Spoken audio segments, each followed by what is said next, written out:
Olá pessoal, Pai seja convosco, tudo bom?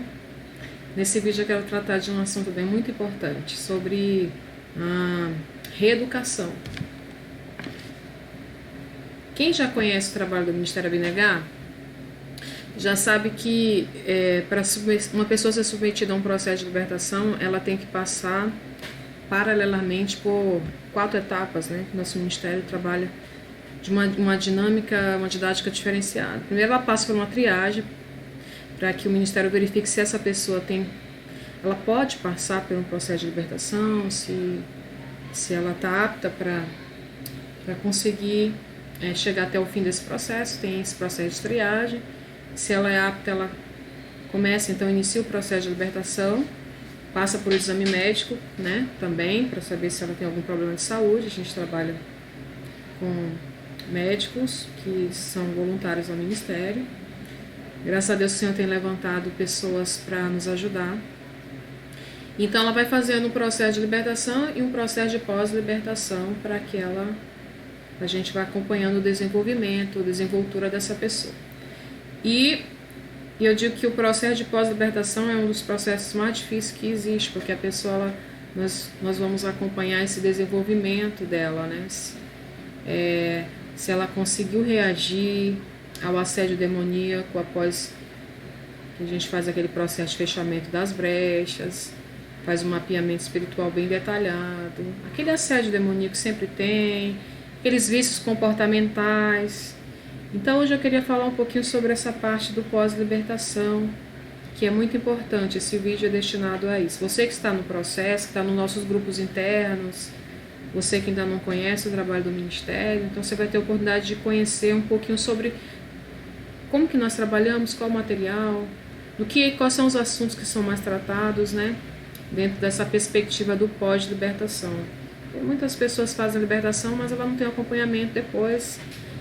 Sai da libertação e vai para a sua igreja e infelizmente muitas vezes não tem um discipulador que faça esse acompanhamento. Então, por isso que ela às vezes vai ceder, vai pecar, vai voltar às práticas antigas porque não conseguiu, e fica falando que não deu certo a libertação, que não funcionou, mas na verdade ela que não quis se responsabilizar. Então a gente ensina a pessoa a desenvolver essa responsabilidade dentro dos atendimentos pós-libertação. Eu quero consagrar esse vídeo ao Senhor, abrindo com o versículo que está em 1 Tessalonicenses 5:22, que fala assim, ó: que o próprio Deus da paz os santifique inteiramente, que todo o espírito, a alma e o corpo de vocês sejam preservados irrepreensíveis na vinda do Senhor Jesus Cristo.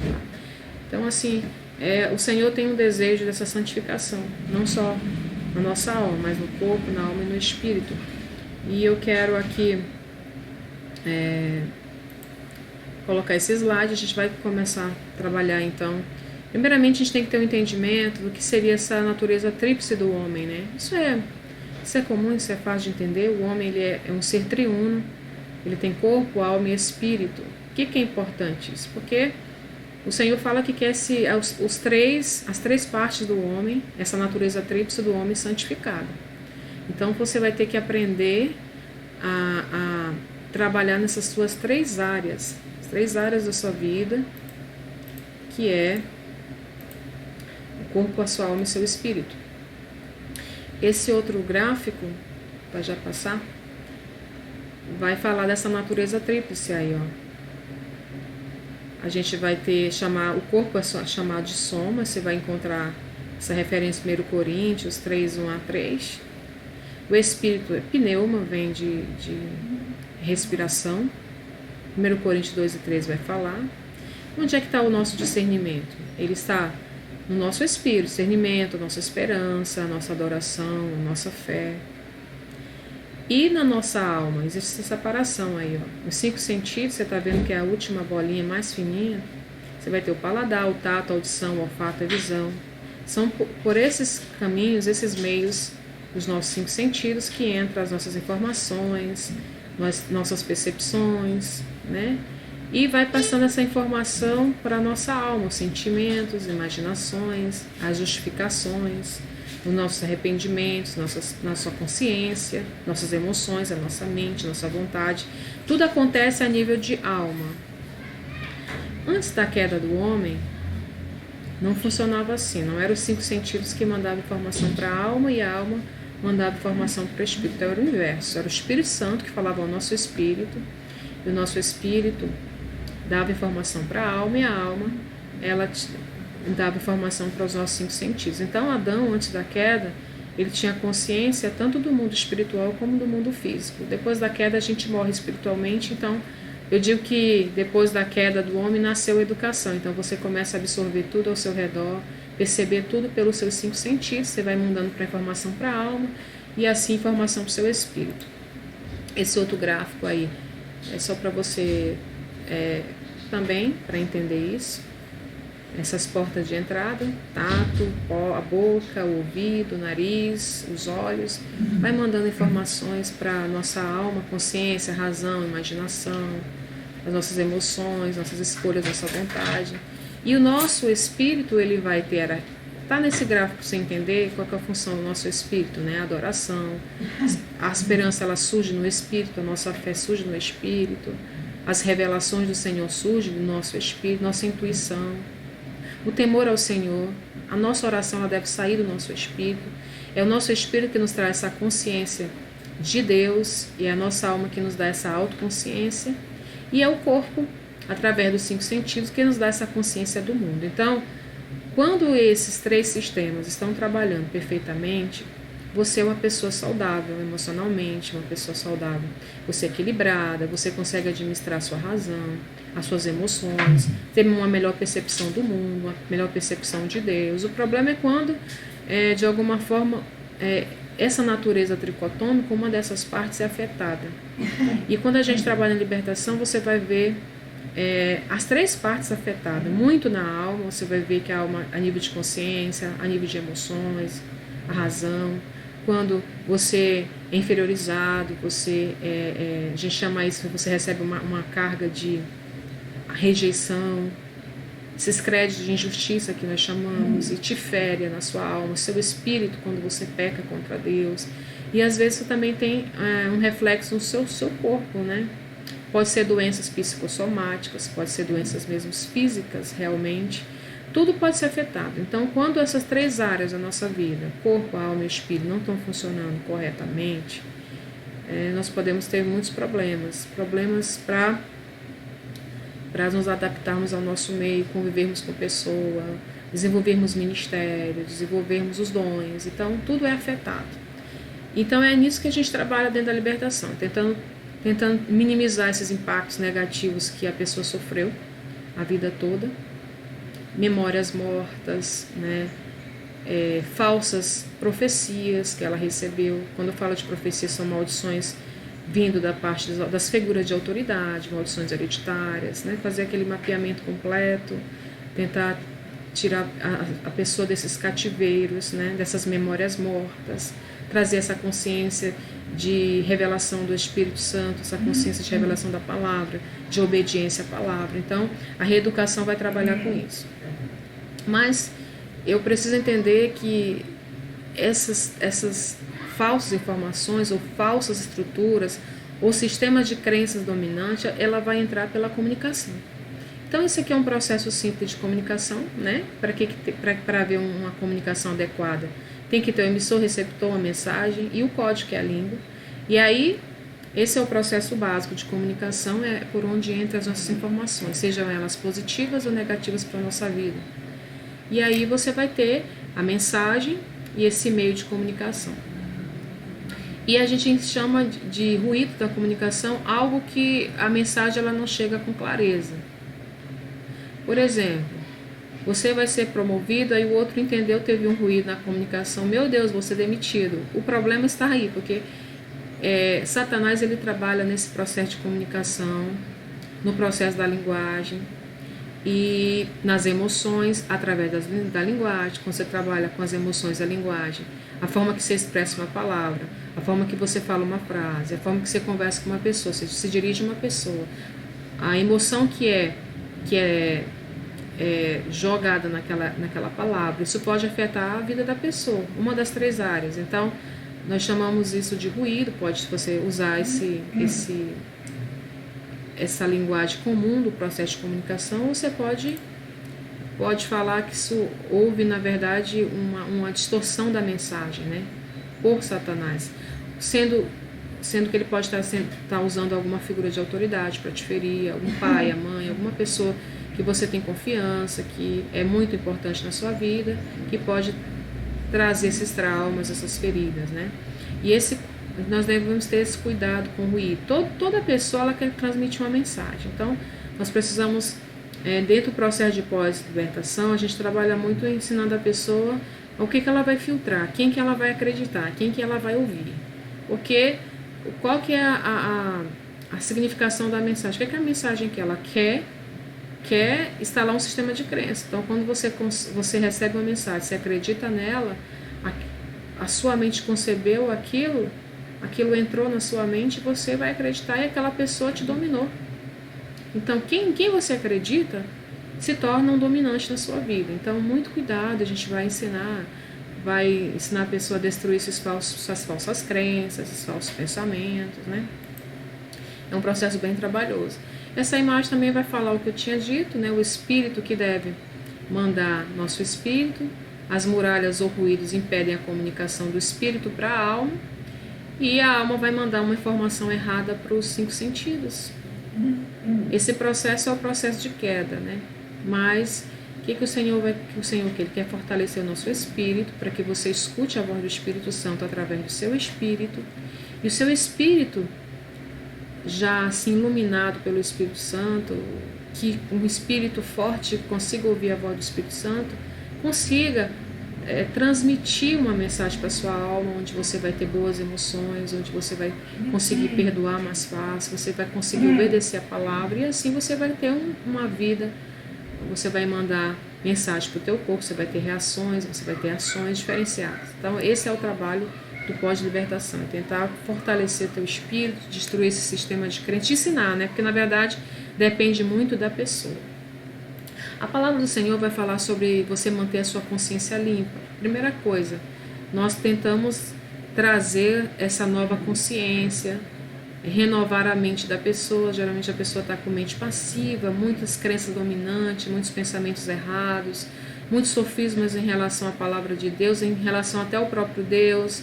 Muitas pessoas não conseguem enxergar Deus como Pai, não conseguem ver em Deus uma figura paterna, somente uma figura de autoridade, porque na verdade ela nunca teve uma figura paterna. Então são coisas que foram dominando a mente, vícios sexuais, vícios comportamentais, vícios de linguagem. Tudo isso a gente trabalha. Olha, em Atos 24:16 fala: por isso procuro sempre conservar minha consciência limpa diante de Deus e dos homens. Então esse versículo, Paulo está falando que nós precisamos manter essa consciência limpa. E ele vai falar depois sobre essa figura do naufrágio, quando você está cheio de uma consciência pesada, coisas que não foram tratadas com Deus, problemas escondidos, memórias mortas, vícios, de todas as formas. Quando eu falo vício, são todas as coisas que não foram ainda levadas para a cruz, que ninguém conseguiu te ajudar, aquelas áreas que ninguém consegue entrar, que só o Espírito Santo entra e você também não deixa ele entrar, aqueles pecados escondidos, aquelas coisas, você tem uma consciência pesada, não está com a consciência limpa perante Deus. E o apóstolo Paulo vai falar que se você não tiver uma consciência limpa, você vai ter um naufrágio na sua fé. É por isso que muitas pessoas têm dificuldade de permanecer nos caminhos do Senhor. Porque se você não é tratado, se teus pecados não estão totalmente na cruz, não estão redimidos, você pensa, mas você tem Jesus, está tudo redimido. Irmãos, não é assim que funciona. Nada no reino de Deus funciona de forma automática. Para você obter uma oração de uma cura, você tem que direcionar a oração para a cura, né? Se fosse nesse modelo de pensamento, Jesus morreu por todos os seres humanos, mas todos serão salvos? Não. Só quem reconhecer Jesus Cristo como Salvador, obedecer seus mandamentos, não é isso? Então, nada é automático no reino de Deus. Porque você acha que seus pecados que foram praticados no passado, esses vícios, sabe? Essas coisas que estão causando entulho de lixo na sua vida, só porque você aceitou Jesus está tudo tratado. Você tem que confessar. A Bíblia diz que aquele que confessa e deixa alcança a misericórdia. Não está atrelado só ao confessar. E às vezes você nem confessa, só vai lá na frente, você não confessou para ninguém. E a Bíblia é muito bem clara, é uma chave, que ele confessa e deixa, alcança a misericórdia, e confessai os vossos pecados uns aos outros para que sareis. É duas chaves que tem que trabalhar junto. Então, às vezes, você precisa de uma pessoa, um líder, uma pessoa de confiança para você falar, para essa pessoa poder ligar e desligar com você. Não é assim que acontece? Desligamento. Você não consegue ligar e desligar sozinho, você precisa de uma outra pessoa. 2 ou 3 reunidos, lembra? Você vai poder ligar e desligar. Então, nossa vida, ela precisa se tirar esse entulho. Então, esse versículo de 1 Timóteo 1, 18, 19 fala, esta demonstração, está falando para Timóteo, Paulo está dando um conselho para Timóteo, ele fala, filho Timóteo, que segundo as profecias que houve acerca de ti, por elas pelejas a boa peleja, conservando a fé e a boa consciência, a qual alguns, havendo rejeitado, sofrem o naufrágio na fé. Se você rejeita essa boa consciência perante o Senhor, você vai ficar enfraquecido espiritualmente. Você vai naufragar, você vai acabar se desviando, saindo dos caminhos do Senhor. Na versão NVI, que é um pouquinho mais clara, fala, Timóteo, meu filho, dou-te essa instrução, segundo as profecias já proferidas a seu respeito, porque Timóteo era um jovem muito dedicado, né? Ele é um exemplo, para que seguindo-as você combata um bom combate, mantendo a fé e a boa consciência, que alguns rejeitam e por isso naufragam na fé. Então Paulo está nos dando esse conselho que nós temos que ter essa boa consciência com Deus. Quando é uma boa consciência? Quando eu tenho certeza que não existe pendência na minha vida. Eu não vou naufragar. Ninguém pode me acusar, Satanás não pode me acusar. É importante cuidarmos da nossa consciência. Paulo fala de pessoas que naufragaram na fé porque foram acumulando obras mortas, muitas coisas não resolvidas, não restituídas, que foi gerando uma sobrecarga tão grande que fez o barco da fé naufragar. Às vezes você não consegue lidar com o pecado, você acha, essa é a fraqueza da minha carne. Isso aí é consciência pesada, são obras mortas, significa você não tem uma consciência tranquila perante Deus, você vai naufragar, você não tem uma boa consciência, você tem um pecado dominante. Eu digo que são os pecados hobbies, né? Nossos hobbies. Que você vive caindo, vive sendo reprovado, e você nunca consegue, pede perdão e cai, pede perdão e cai. Você está num processo cíclico de reprovação, isso é uma sobrecarga. São obras mortas que não foram resolvidas nem removidas da tua vida. E você precisa tratar disso com o Senhor, com seriedade e responsabilidade, em obediência à palavra do Senhor. Se você quiser cultivar a sua integridade, é preciso manter sempre a sua consciência limpa. Então, isso é o que a gente tenta demonstrar para as pessoas, que elas precisam mudar. Importante também a gente ter em mente esse discernimento que nós que somos o canteiro de obra, nós somos o campo de batalha e a coisa está acontecendo em tempo real dentro de nós. Deus está em construção. Quando você entra num processo de libertação, você está em construção. Deus vai te trazer memórias mortas que você nem imaginava que aquilo era pecado perante Deus. Você vai ficar, sim, abismado das coisas que Deus te revela, das coisas que Deus vai te falando, né? O reino de Deus não vem com aparência exterior, está dentro de nós. Então, o reino de Deus é tomar por esforço, meu irmão. Você tem que mudar, você tem que deixar os teus pecados antigos, as obras mortas. Eu gosto muito de trabalhar também dentro, a gente vê, isso aqui a neurociência chama a ilha escondida de Yale, eu chamo a ilha do perdão. Nosso cérebro, isso aqui são as divisões dos nossos cérebros, eu vou já te explicar onde que eu quero chegar com isso. Porque nós trabalhamos muito a questão do perdão, a gente vê que as pessoas têm muita dificuldade de perdoar, porque eles entendem que o perdão é um sentimento. Então, quando você vai lidar com o perdão a nível de sentimento, você não vai perdoar. Tem pessoas que você não quer perdoar, você quer esganar a pessoa, porque ela te fez coisas tão ruins que você tem uma dificuldade. Porque você está lidando o perdão a nível de sentimento, mas o perdão é um mandamento, ele tem que ser obedecido. E cientificamente eu quero te provar que você pode perdoar, que ele não é um sentimento. Olha só, essas aqui são as divisões do nosso cérebro. Os cérebros têm os lobos cerebrais, que a gente vai ver aí, esse cinza, o lobo frontal, e esse meio rosa aí, o lobo temporal. Aí você vai ver o cerebelo, o lobo é responsável pela visão. E aí você vai ver nessas partes, ó. Esses que estão circulando, a área da interpretação, a parte da bronca, esse círculozinho aqui no lóbulo frontal, ó, a parte da motora da fala, os pensamentos e emoções. Eu quero trabalhar bastante com o lóbulo frontal, que eu quero te dizer que é o lóbulo frontal, que é responsável pelos teus pensamentos, as tuas emoções, é onde processa. Cientificamente é provado que quando você recebe uma mensagem, você pode tratar essa informação antes de armazenar ela. Seu cérebro pode processar, raciocinar antes de você processar essa informação. Olha aqui ainda as divisões dos lóbulos cerebrais para você entender, ó, frontal, temporal, tá? Eu quero falar sobre a ínsula. E ela tá lá dentro. O que seria isso aí que a gente chama a ilha do perdão? Ó, vamos já trabalhar um pouquinho com ela. Ó, essa partezinha rosadinha, ela é bem pequena, ela é o tamanho de uma ameixa seca, ó. Está localizada numa das áreas mais profundas do nosso cérebro, no lóbulo temporal. Ó, lá dentro, nos sistemas envolvidos de processamento da memória, do pensamento e da linguagem. Olha só.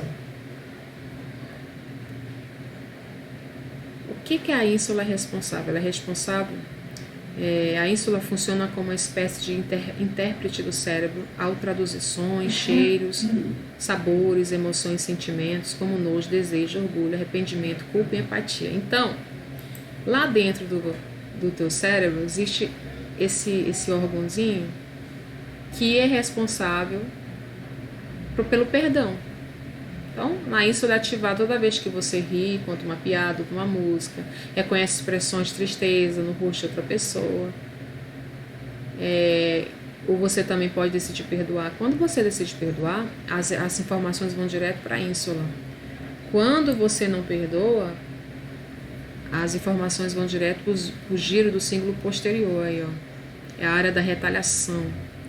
Então, você pode perdoar. Cientificamente é comprovado que você pode tratar essa informação, raciocinar e decidir perdoar. Ou você simplesmente pode permanecer com essa informação e retalhar a pessoa e decidir: eu não posso perdoar. O que mais as pessoas já estão acostumadas nesse rebate é uma autodefesa e as pessoas não tratam essa informação que ela recebe. Então, cientificamente, você pode perdoar, tá? Esse negócio eu não consigo perdoar, isso é um paradigma. Aí eu gosto de trabalhar bastante com essa figura aqui. Isso aqui é um estômago dos ruminantes, pode ser o estômago de uma vaca. Ela é dividida em 4 partes. Por quê? Porque muitas pessoas elas querem lidar com o perdão digerindo ele. Como se ela tivesse um estômago dividido em 4 partes, como o estômago dos ruminantes. Só para você ter ideia, por que você vê a vaca sempre recogitando a comida para fora, colocando para dentro, colocando para fora? Isso a gente chama de ruminar. Porque o estômago dela é dividido. Então, cada parte desse estômago processa uma fase do alimento. Uma dessa parte, ela prensa o alimento, outra ela tira a água, os seus nutrientes, aí fica recogitando para a boca da vaca, por exemplo, a boca de um ruminante. A vaca é um ruminante, né? Você pensa que ela está mastigando, na verdade não. É um processo digestivo. E tem gente que fica fazendo isso como se ele tivesse um estômago de um ruminante, processando a informação, não sei se eu perdoo, aí pensa mais um pouco, volta a ruminar, fala daquilo de novo, aí aumenta mais. Você tem uma ideia aqui rapidinho, só para você entender as funções desse estômago. Ó, a pança é a parte mais volumosa. A comida fica armazenada e é fermentada. A pança é o rúmen, aqui nessa número 1. Lá embaixo, número 2 de novo, só para você entender. Na regurgitação, os alimentos passam pelo barrete, onde são comprimidos em pequenas porções.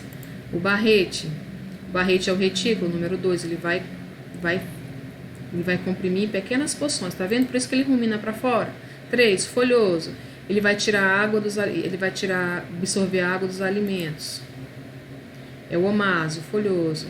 Aí, e o quarto, ele vai fazer esse bolo alimentar que vai ser misturado com suco gástrico. É o abomaso, né? Coagulador. Então, assim, são 4 funções que o estômago de um ruminante tem. Ele faz essas 4 para poder digerir o que ele come, o mato que ele come, o alimento. Então, nós não temos, nosso estômago ele é muito mais evoluído, a gente não tem essas 4 etapas, o alimento é digerido de uma vez só. E é mais ou menos assim que tem que acontecer com o perdão, gente. Nós não podemos ficar ruminando essas mágoas, essas coisas, recogitando isso, colocando para fora. Como um ruminante, você ficar ruminando, isso só vai te fazer mal. Então a gente ensina a pessoa esse tratamento do perdão. Trabalhamos com a questão também da terceirização dos sentimentos. O que é terceirização? É quando você transfere determinada função de uma empresa para outra. A gente fica colocando a culpa de todo mundo, não assumimos nossas responsabilidades em relação aos nossos pecados, em relação às nossas mágoas. A culpa é do outro, sempre a culpa é do outro. Então a gente vai ensinar a pessoa a tratar essa terceirização, né? Olha só, as pessoas confundem seus sentimentos com suas emoções, que podem levar a uma compulsão, a confusão, bem antes dos sentimentos de emoção. Nós acreditamos que a maneira que sentimos ou como reagimos à vida tem a ver com os estímulos que recebemos. As pessoas só confirmam o que já sentimos, né? Se você, por exemplo, se você vai falar assim, você está tão gorda, por que você se magoou? Porque você realmente acredita que você está gorda. Então, as pessoas só confirmam o que a gente já entende, que a gente acredita. A gente tem que parar de terceirizar e assumir nossas próprias responsabilidades, né? E é como está aqui, assumir as próprias responsabilidades. É possível separar os acontecimentos e superar os acontecimentos e evitar que os mesmos problemas voltem a acontecer no futuro. Então, é um sinal de maturidade emocional. Você precisa aprender a ter responsabilidade pelos seus atos, as escolhas que você fez. As pessoas ficam culpando todo mundo, por isso que ela não consegue caminhar, não consegue se reeducar, ela não consegue sair daquela paralisação que ela está. Aí você vai ter que aprender a lidar com os relacionamentos interpessoais, profissionais. Isso faz com que você fique repetindo os mesmos padrões ao longo da vida, cometendo sempre os mesmos erros e lidando com as mesmas consequências. Se você não parar de se responsabilizar de pessoas e começar a se responsabilizar. Aí a neurociência também trabalha com a neuroplasticidade cerebral, que diz que o nosso cérebro ele é adaptável.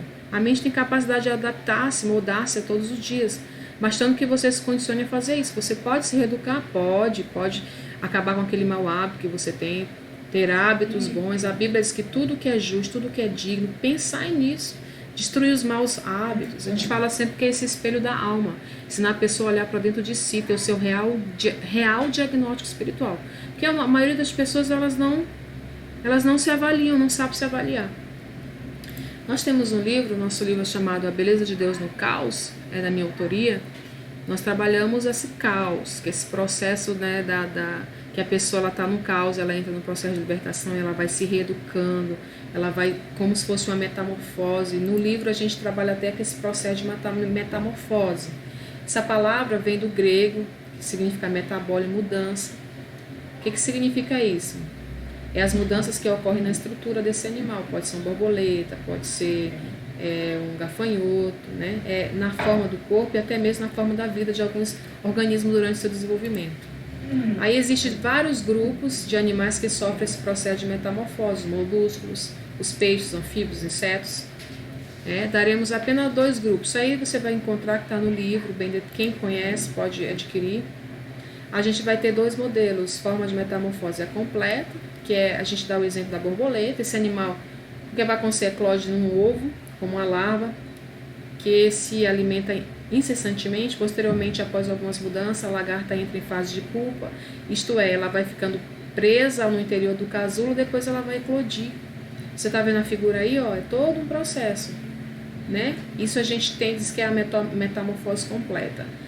Analogicamente, é quando a pessoa ela consegue reagir ao processo de libertação, ela vai passando por essa metamorfose, isso dá um trabalho, é dolorido, tem momentos que ela vai ter que se alimentar da sua própria estrutura, é todo um condicionamento. E é incompleta, esse tipo de modificação pode ser observado nos gafanhotos. Nesses animais, observa-se um estágio imaturo chamado de ninfa, em que o inseto não possui asas e seus órgãos reprodutivos são pouco desenvolvidos. Aí a gente pode falar que são as pessoas que ela não consegue amadurecer espiritualmente, ela não consegue caminhar, ainda está no leite, está há 20 anos na igreja, ainda está no leite, ou então não consegue reagir ao processo de libertação e sai culpando todo mundo que a libertação não prestou, não deu certo, porque ela na verdade não quer se responsabilizar de se reeducar e fica falando do ministério, sai falando que não prestou. Isso é muito comum, isso é falta de caráter. Podemos entender que esse processo de forma analógica como um processo de mudança, que é a transformação de um ser em outro, de uma forma em outra. No sentido figurado, metamorfose é a mudança considerável que ocorre no caráter, principalmente no caráter.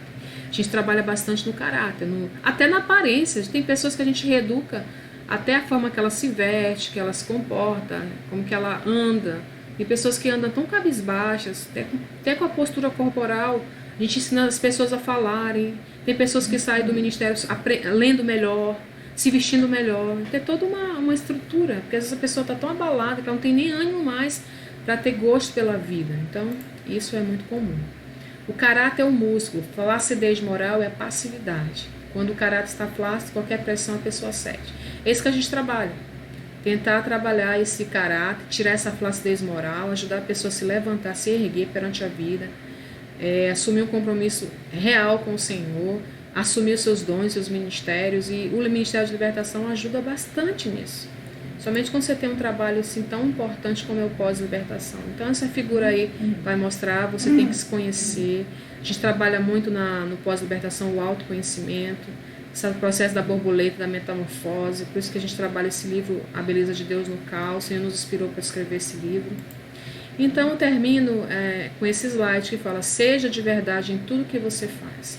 Então, tira a máscara, né? A gente trabalha muito essa questão de tirar a máscara, de mostrar, te dar esse teu real diagnóstico espiritual, tá bom? Então, esse vídeo é mais para você saber como é que a gente trabalha dentro do processo de pós-libertação e o que você precisa fazer para ter uma nova estrutura, para melhorar a tua vontade, perder essa flacidade moral, essa flacidade da vontade, reagir, tomar suas próprias decisões, assumir um compromisso genuíno com o Senhor. Então, tudo isso nós estamos aqui comprometidos a te ajudar. Tá bom, gente? Então, eu vou terminar o vídeo de hoje esperando que você realmente tenha entendido, que tenha analisado um pouco. Realmente, será que eu preciso desse processo? Eu preciso de um acompanhamento?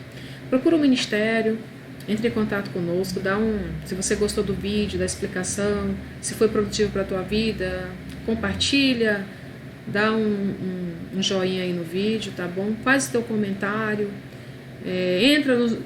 solicita a entrada nos nossos grupos, né? A gente vai fazer vários estudos, não só que Deus tem movido, que a igreja tem necessitado. O Senhor tem trabalhado bastante com essa questão da reeducação, do autoconhecimento. A gente tem um seminário chamado No Trilho do Autoconhecimento, que trabalha problemas emocionais, trabalha problemas psicossomáticos, coisas que a igreja, que as pessoas têm entrado na igreja, que vem trazendo esses problemas, né?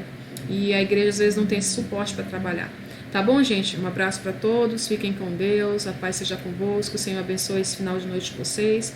Forte abraço. Beijo, gente.